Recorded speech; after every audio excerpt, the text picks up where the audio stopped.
David's Saturday AI Thoughts, Episode 4, 14th March 2026, The Power and the Care. What's on my mind? A client told me yesterday that every person they show Claude code to in the past few weeks has said the same two things, unprompted, in the same order. First, I'm so excited. Then I'm completely terrified. I feel both. Every day, several times a day. The power side is accelerating faster than even heavy users expected. I built a predictive model in 1 hour this week while on a Zoom call. A leader experienced in these said it was better than what their entire team produced over 4 weeks. Alfred Lin, co-steward of Sequoia Capital, the venture firm behind Airbnb and DoorDash, reported this week that the top 5 to 10% of builders across his portfolio companies are 3 to 5 times more productive than a year ago. Not incrementally, multiplicatively. But Lin's observations have a second number. The median builder, up only 10 to 20%. The gap between the best and the rest isn't closing, it's widening. And the speed of the best creates problems the rest haven't prepared for. Amazon has spent the past few months learning this the hard way. In December, the company's AI coding agent Kiro was granted operator permissions without peer review and autonomously deleted and rebuilt a live production environment. 13 hours of downtime. Then, in early March, 2 more major outages were traced to AI-assisted code changes, one costing an estimated 6.3 million orders. Amazon's fix: require senior engineer sign-off on all AI-assisted code. The structural irony is hard to miss. The same round of layoffs that pushed aggressive AI adoption had already eliminated many of the senior engineers now needed to review the work. Employers seem to be noticing the power of AI. Research from Harvard Business School shows that since ChatGPT launched, job postings in AI-exposed occupations have quietly dropped their skill requirements, and the trend is accelerating. A leader I work with put it like this: AI isn't good enough to trust it, but it's also so good that it's hard to audit it. With great power comes great responsibility. Cheesy but true. It's the daily reality of working with these tools right now. I feel the growing power of what can be achieved every single day. I also feel the responsibility of ensuring they're used well, ramping up just as fast. We're working with a number of organizations on exactly this. Not just how to adopt AI, but how to do it with care. How to help people produce genuinely good work rather than plausible-looking work. How to quality check powerful outputs before they are used. How to protect privacy and security as these tools gain access to more of the business. The power is growing rapidly, but the amount of time that needs to be spent on care is also growing rapidly. And done well, the care isn't about slowing down. It's about making the speed safe. The organizations I'd bet on aren't just the ones moving fastest, they're the ones building in care as they go. Here are 3 things worth knowing this week. Number 1. Old code is fair game now.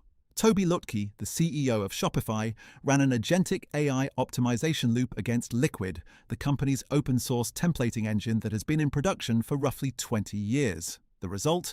53% faster combined parse and render time and 61% fewer object allocations. If you have a 20-year-old codebase or a 10-year-old spreadsheet model, it isn't too embedded to improve. It's too embedded not to try. Number 2. More AI tools make you less productive, not more. Research from BCG and UC Riverside, 1,488 workers, published in Harvard Business Review, found a counterintuitive pattern. Productivity gains from AI peak at around 3 tools and then collapse. Workers experiencing what the researchers call AI brain fry reported 33% more decision fatigue and 39% more major mistakes than unaffected colleagues. The researchers noted the phenomenon was first observed among high performers, the early adopters who leaned in hardest. 2 or 3 good tools used well beats 5 used carelessly. If your organization is still debating which 10 platforms to approve, the answer might be pick 2 and go deep. Number 3. ATMs didn't kill bank tellers. The iPhone did. The distinction matters for AI.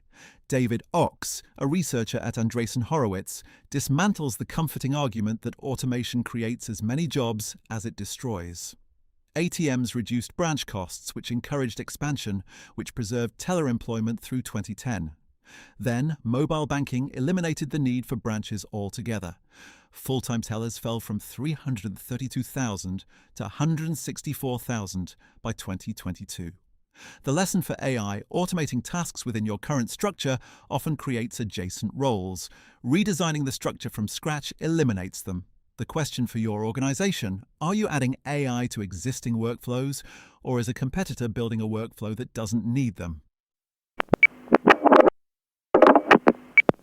3 things to try. Before you send AI work to anyone, simulate the toughest person who'll read it.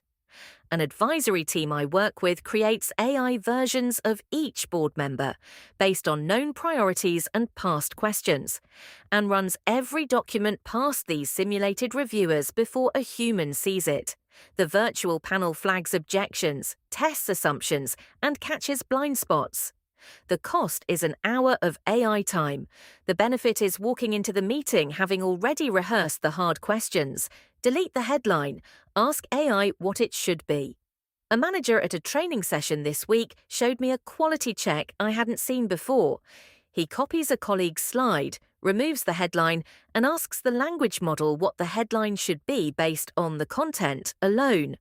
If the model's headline differs substantially from what the colleague wrote, it reveals a disconnect between what the slide says and what the person intended.